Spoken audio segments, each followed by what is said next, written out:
Hai, pada kesempatan kali ini, saya akan menceritakan sebuah film adventure berjudul The Beach yang disutradarai oleh Danny Boyle dan diperankan oleh Leonardo DiCaprio. Film yang diproduksi pada tahun 2000 ini mengisahkan tentang seorang backpacker muda yang tanpa sengaja menemukan sebuah tempat tersembunyi melalui sebuah peta, yakni pantai yang sangat cantik yang dikatakan seperti surga dengan laguna yang dikelilingi oleh tebing-tebing, serta dipenuhi oleh tanaman ganja yang di dalamnya dihuni oleh para komunitas backpacker yang tinggal serta menetap dan menjaga kerahasiaan tempat tersebut. Namun keadaan di tempat yang seperti surga tersebut pun lambat laun berubah menjadi seperti neraka, karena demi menjaga sebuah rahasia, mereka membuat kehidupan di sana seketat penjara. Bagaimana keseruan ceritanya? Yuk tonton video ini sampai selesai. Film diawali dengan diperlihatkannya seorang pemuda bernama Richard. Dia adalah seorang warga negara Amerika yang ketika itu dirinya tengah merasa bosan atas rutinitas hidup yang dijalaninya. Dia kemudian pergi mengunjungi Bangkok yang merupakan destinasi wisata yang terkenal akan keindahan pantainya. Dan untuk mengawali petualangan barunya, ia pun langsung mencoba meminum darah ular yang menjadi tantangan tersendiri bagi para petualang yang datang. Setelahnya, ia menginap di sebuah penginapan yang murah, yang saat itu juga dia secara kebetulan bertemu dengan sepasang kekasih yang sedang berlibur sama seperti dirinya. Malam harinya, saat Richard sedang melamun di kamarnya, dia mendengar seseorang yang berteriak-teriak sendiri di lorong penginapan. Orang itu kemudian menyapa Richard melalui ventilasi udara di kamarnya, yang kebetulan bersebelahan dengan kamar Richard. Kemudian dia mengajak Richard mengobrol sambil berbagi selinting ganja yang dihisapnya.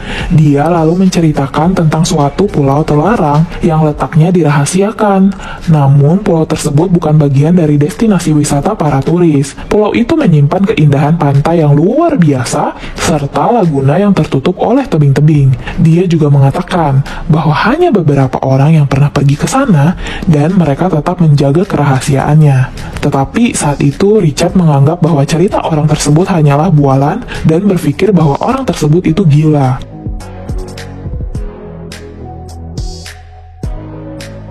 Pagi harinya saat Richard kembali ke penginapan, dia menemukan sebuah kertas di pintu kamarnya. Saat dibuka, ternyata kertas itu merupakan sebuah peta yang menunjukkan lokasi pantai dari pulau yang diceritakan semalam oleh tetangga kamarnya. Richard kemudian mendatangi kamar orang tersebut. Ia dibuat keheranan karena banyak darah tercecer di kamarnya dan mendapati bahwa orang yang semalam bercerita padanya sudah mati karena bunuh diri. Karena diselimuti penasaran akan peta dan keberadaan pantai rahasia tersebut, Richard kemudian menceritakan dan mengajak pasangan yang ia temui di awal tadi. Pasangan tersebut merupakan warga negara Prancis bernama Etienne dan Francois. Karena mereka semua merupakan sesama petualang yang mengidamkan sesuatu yang baru, mereka pun langsung antusias dengan ajakan dari Richard.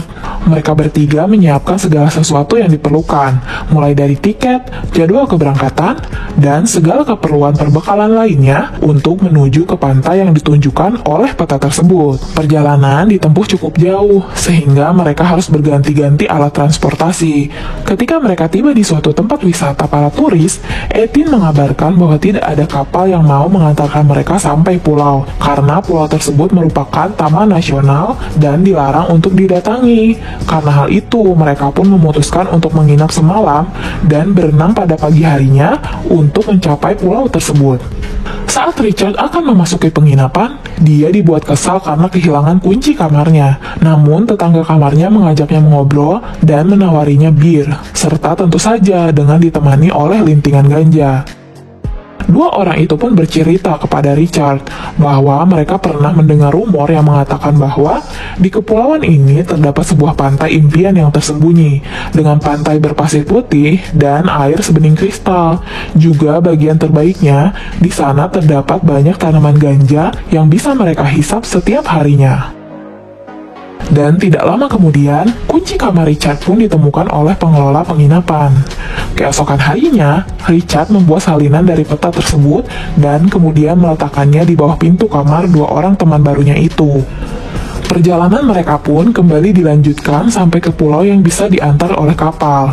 Pagi harinya, mereka mendatangi pulau tersebut untuk membulatkan tekad. Mereka berpikir jika tidak kuat berenang, mungkin mereka akan tenggelam. Tetapi jika tidak mencoba, mereka tidak akan pernah tahu. Akhirnya, Richard pun memutuskan untuk berenang ke arah pulau dengan diikuti oleh kedua temannya.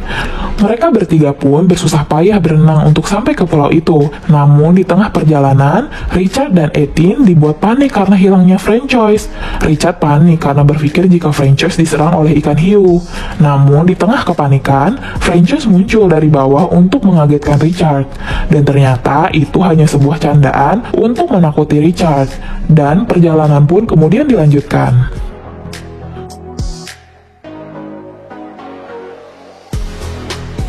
Setelah perjuangan yang melelahkan, sampailah mereka ke pulau tersebut.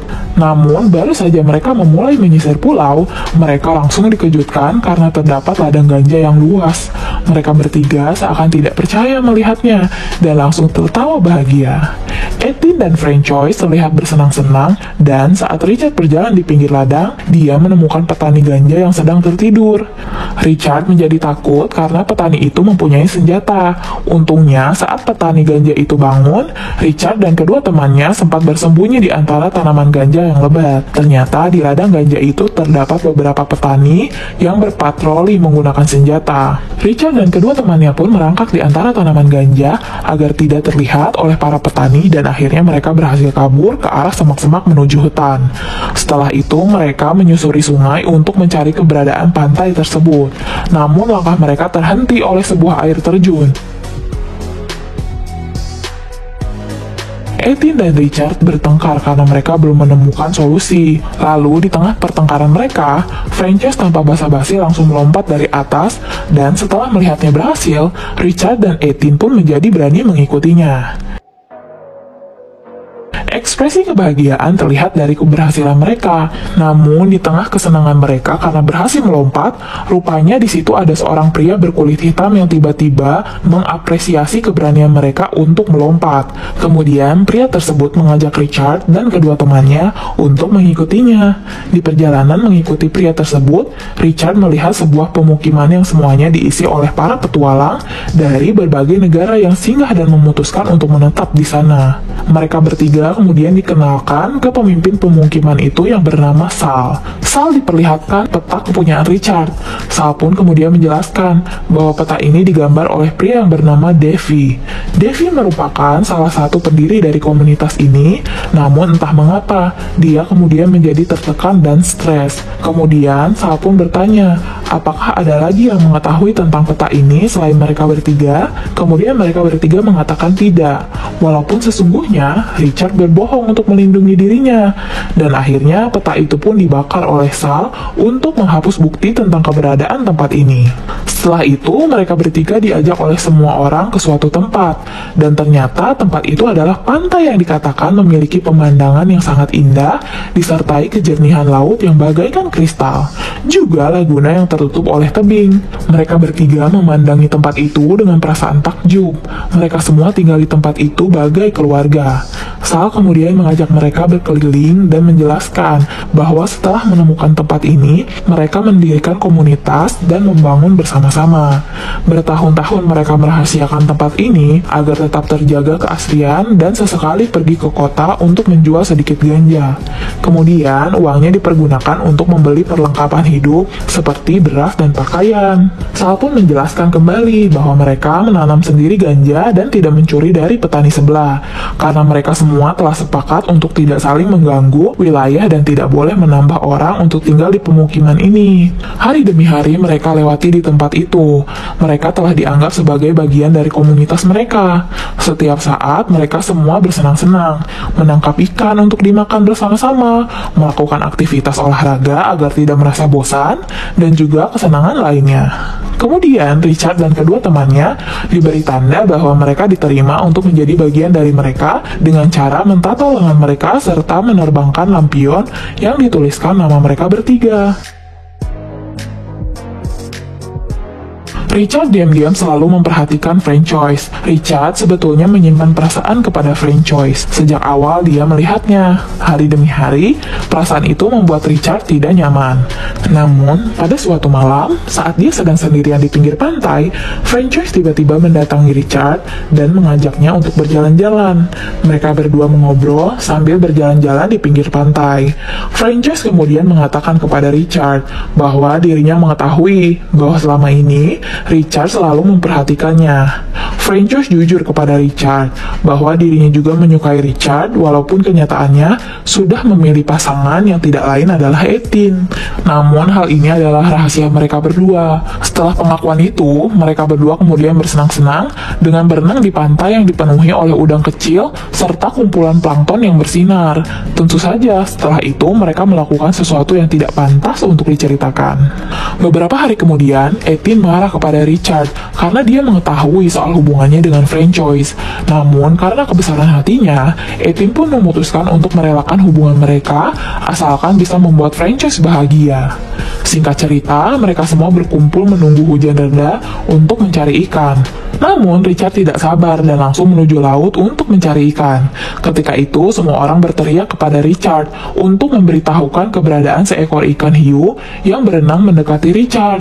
Richard awalnya panik, namun karena dirinya sadar tidak akan bisa melarikan diri, kemudian dia mencoba untuk tetap tenang dan berusaha bertarung dengan ikan hiu itu. Dan secara tidak terduga, Richard pun berhasil membunuh ikan hiu itu yang membuat dia dieluk-elukan oleh semua orang di pemukiman. Setelah itu, Sal mengabarkan bahwa persediaan beras mereka berjamur dan persediaan lainnya mulai menipis yang mengharuskannya untuk pergi ke kota untuk berbelanja kebutuhan.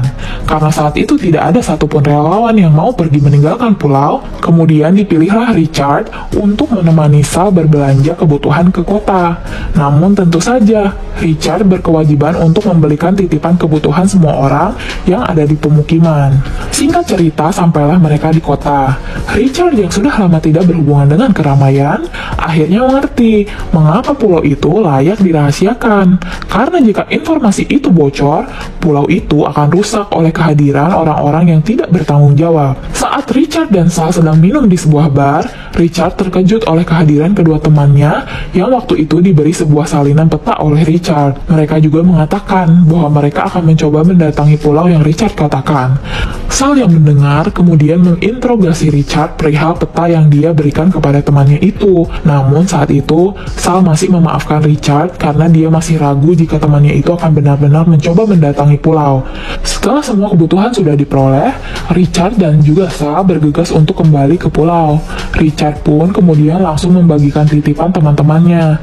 Namun, Francois menanyakan keadaannya di sana bersama Sal. Karena menurut rumor di pemukiman, Sal sebetulnya menyukai Richard. Namun saat itu, Richard berbohong demi melindungi dirinya sendiri dan hubungannya dengan Francois. Kehidupan di pemukiman pun kembali seperti biasanya, dan Richard pun seakan melupakan kejadian yang terjadi di kota bersama Sal. Saat dikira semuanya akan baik-baik saja, mereka semua kemudian dikejutkan oleh serangan ikan hiu yang menimpa Christo dan Stan. Serangan itu mengakibatkan Stan tewas di tempat. Sedangkan Christo mengalami luka yang cukup parah yang bisa membuat dirinya mengalami infeksi jika tidak segera ditangani. Namun karena Sal dan sebagian besar orang tidak setuju jika Christo dibawa ke rumah sakit, akhirnya mereka semua sepakat untuk meninggalkan Christo di tengah hutan agar dirinya mati perlahan dengan sendirinya. Kejadian Christo dan Stan pun dengan cepat dilupakan. Mereka semua kembali beraktivitas seperti biasanya dan menganggap tidak pernah terjadi apa-apa. Namun keadaan kembali kacau setelah diketahui bahwa teman Richard yang tempo hari menemaninya di bar sudah sampai di pantai seberang. Richard kemudian ditugaskan oleh Sal untuk merebut peta yang mereka bawa. Richard tidak boleh kembali ke pemukiman sebelum peta itu berhasil direbut. Setelah itu, saat Richard sedang berjaga, datanglah Francois yang marah karena tahu bahwa Richard dan Sal bercinta saat berada di kota. Ternyata Sal memberitahukan fakta itu kepada semua orang. Singkat cerita, beberapa teman Richard itu telah sampai ke pulau. Mereka semua berbahagia karena menemukan sebuah ladang ganja yang besar. Namun mereka semua tidak seberuntung Richard. Mereka semua dipergoki oleh para petani dan langsung dihabisi satu persatu. Richard yang melihat kejadian itu kemudian lari menuju pemukiman. Dia yang sudah tidak tahan akan kehidupan dan keegoisan orang-orang di pulau ini, kemudian mengajak Frances untuk pergi dari pulau dan kembali ke kota. Richard beserta Frances pun menemui Eileen yang sedang menemani Kristo di tengah sekaratnya. Namun karena tidak mungkin untuk membawa Kristo, Richard pun kemudian memutuskan untuk mengakhiri hidup Kristo lebih cepat agar mengurangi penderitaannya. Saat Richard akan meninggalkan pulau, dia kemudian dipukul dari belakang oleh petani ganja tadi. Frances beserta Eileen pun tertangkap dan dibawa lagi ke dalam pemukiman. Para petani ganja yang marah karena ditemukannya peta dari salah seorang teman Richard yang terbunuh, akhirnya menyuruh mereka semua yang ada di pemukiman untuk pergi, karena telah melanggar kesepakatan untuk tidak menambah orang lagi. Namun saat itu Sal menolak untuk meninggalkan pulau, karena dirinya merasa pemukiman itu adalah rumahnya. Pemukiman itu adalah kehidupannya. Namun tetap saja ini semua adalah salah Richard yang telah menyalin peta itu. Kemudian pemimpin petani itu pun memberikan pilihan kepada Sal. Jika Sal menembak mati Richard, maka mereka tetap diperbolehkan untuk tinggal. Begitu pula sebaliknya. Namun saat Sal menembak Richard, ternyata peluru di senapan itu tidak ada. Karena hal itu, Richard menjadi selamat, namun semua orang berubah pikiran karena melihat kejadian itu. Mereka semua akhirnya sepakat dan lebih memilih untuk meninggalkan pulau daripada nyawa mereka yang terancam. Singkat cerita, akhirnya dengan terpaksa, Sal dan semua orang pergi meninggalkan pulau tersebut menggunakan rakit. Dan setelah itu, Richard pun kembali ke kehidupan nyatanya, beradaptasi dengan orang-orang, dan melanjutkan hidup, walaupun tetap tidak akan bisa melupakan apa yang telah terjadi. Kemudian, saat Richard membuka sebuah email, dirinya menerima pesan yang tentunya berasal dari Frances, yang di dalamnya berisi file foto saat mereka semua bersenang-senang bersama, hidup bersama, sambil menikmati keindahan pantai itu, dan film pun selesai.